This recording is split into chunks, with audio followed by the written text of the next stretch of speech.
बैताल विक्रम से कहता है कि हे राजा, अगर तू मेरे सवाल का जवाब जानता है और मेरे सवाल का जवाब नहीं दिया तो तेरे सर के टुकड़े टुकड़े हो जाएंगे, और अगर तू मेरे सवाल का जवाब देगा तो मैं फिर तुम्हारे पीठ से उड़ जाऊंगा और जाकर पेड़ पर लटक जाऊंगा। विक्रम चुप रहता है। बैताल कहानी सुनाना स्टार्ट कर देता है। कुसुमपुरी नामक राज्य में एक राजा राज्य करता था। उसी राज्य में एक ब्राह्मण भी रहता था। ब्राह्मण के 4 बेटे थे। एक दिन ब्राह्मण की मृत्यु हो जाती है। ब्राह्मण की पत्नी ब्राह्मण के साथ सती हो जाती है तथा ब्राह्मण की दौलत उसके रिश्तेदार हड़प लेते हैं। अब ब्राह्मण के 4 बेटे अपने नाना के यहाँ चले जाते हैं, लेकिन उनके नाना के यहाँ भी उनके साथ सही से सलूक नहीं होता है। अब ब्राह्मण के बेटे सोचते हैं कि अगर हम 4 भाई कोई विद्या सीख लें तो जिससे हमारा जीवन यापन हो जाएगा, हमारी जिंदगी ठीक से गुजर जाएगी।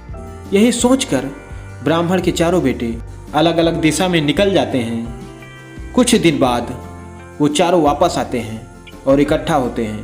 पहला बोलता है, मैंने ऐसी विद्या सीखी है जिससे किसी जीव के हड्डियों पर मैं मांस चढ़ा सकता हूँ। दूसरा बोलता है, मैंने ऐसी विद्या सीखी है मैं किसी भी हड्डियों पर बाल और खाल चढ़ा सकता हूँ। तीसरा बोलता है कि मैं किसी भी जीव के अंगों को जोड़ सकता हूँ। और चौथा बोलता है कि मैं किसी मरे हुए जीव में प्राण डाल सकता हूँ।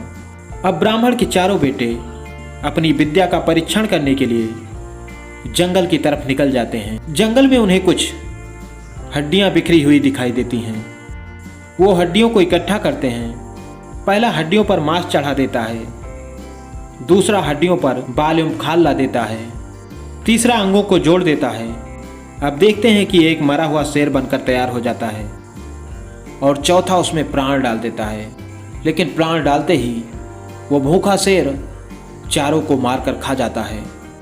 बैताल बोलता है, हे विक्रम, अब तुम्हें यह बताना है कि ब्राह्मण के 4 बेटों में से सबसे बड़ा मूर्ख कौन था। बैताल बोलता है, विक्रम, मेरी शर्त अभी वही है, अगर तू मेरे सवाल का जवाब जानता है और नहीं देगा तो तेरे सर के टुकड़े टुकड़े हो जाएंगे, और तू जवाब देगा तो मैं तेरी पीठ से उड़कर फिर चला जाऊंगा। विक्रम जवाब देता है कि हे बैताल, पहले को ये नहीं पता था कि यह किस जीव की हड्डियां हैं। दूसरे और तीसरे ने भी जब अपनी विद्या लगाई तब भी उन्हें उस शेर से कोई खतरा नहीं था। लेकिन चौथा तो ये जान चुका था कि यह एक मरा हुआ शेर है और अगर मैं इसे जिंदा करूंगा तो ये हम लोगों को मारकर खा जाएगा। ये जानते हुए भी चौथे ने उस शेर के अंदर प्राण डाल दिया। तो सबसे बड़ा मूर्ख चौथा बेटा था।